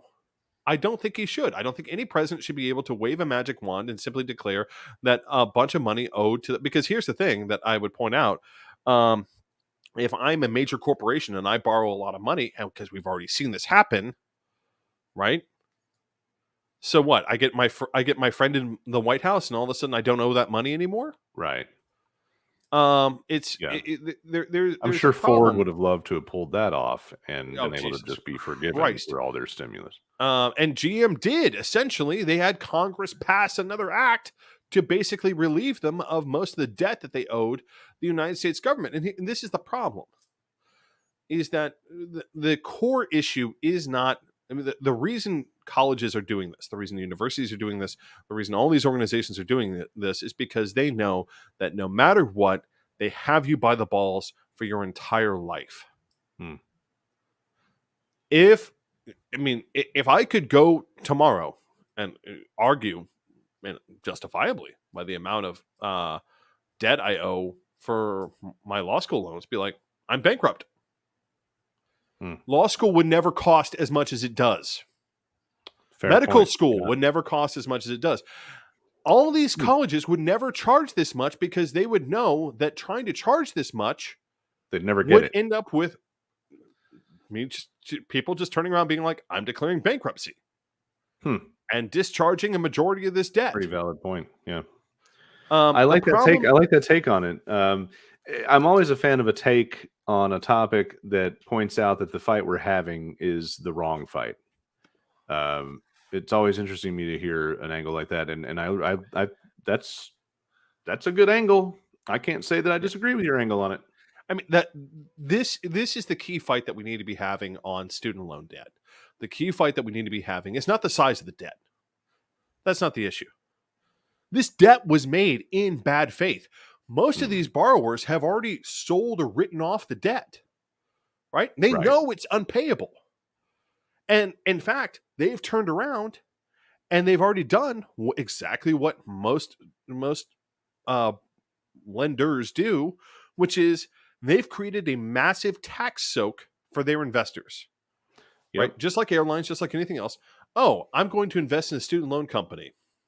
How much are you going to invest? $20 million. How much are you going to get back? None of it. I'm not going to get a single dime of it back.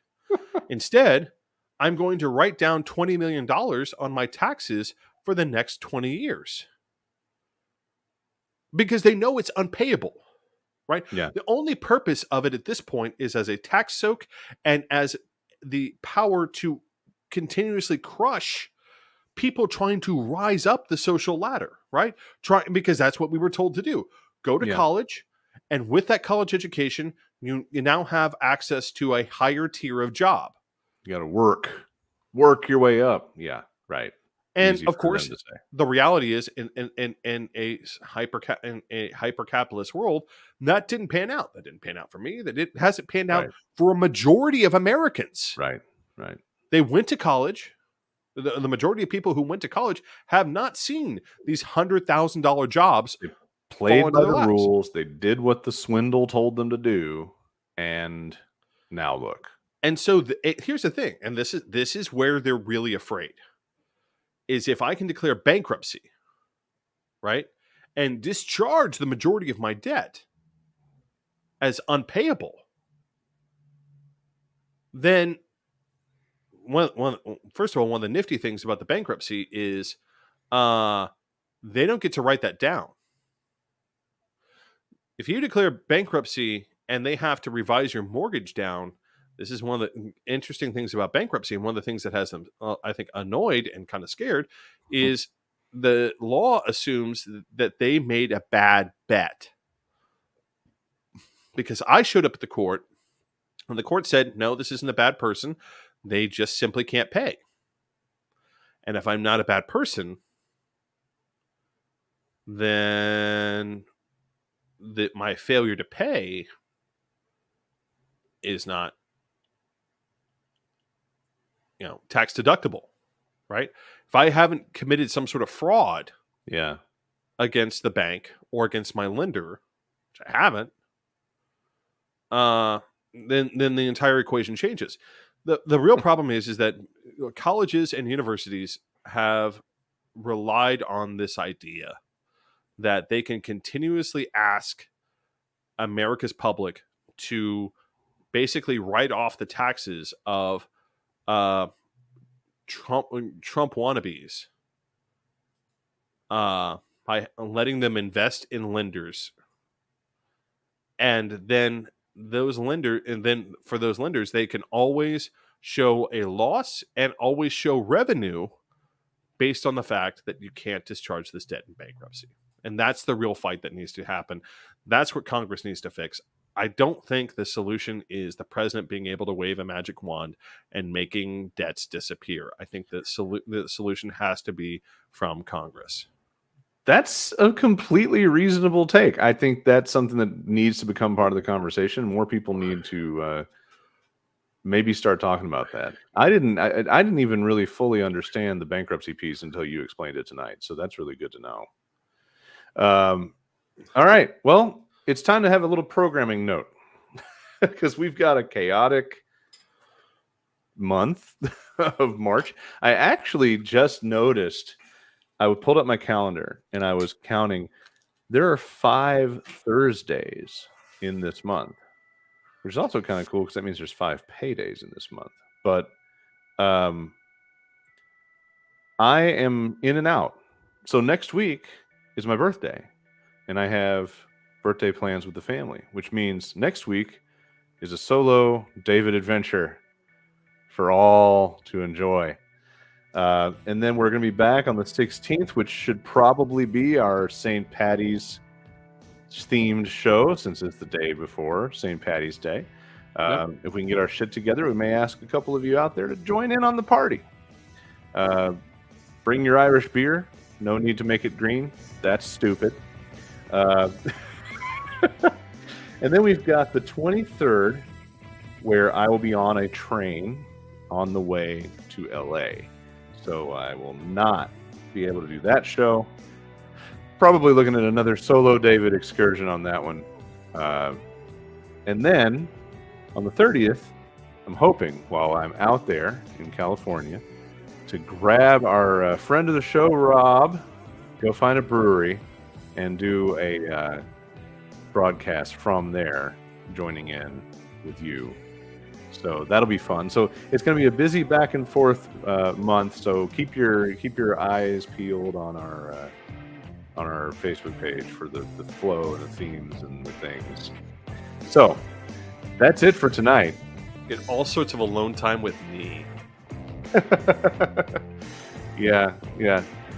If you still want to show up for that, then feel free. Anyway, as always, tell somebody about it.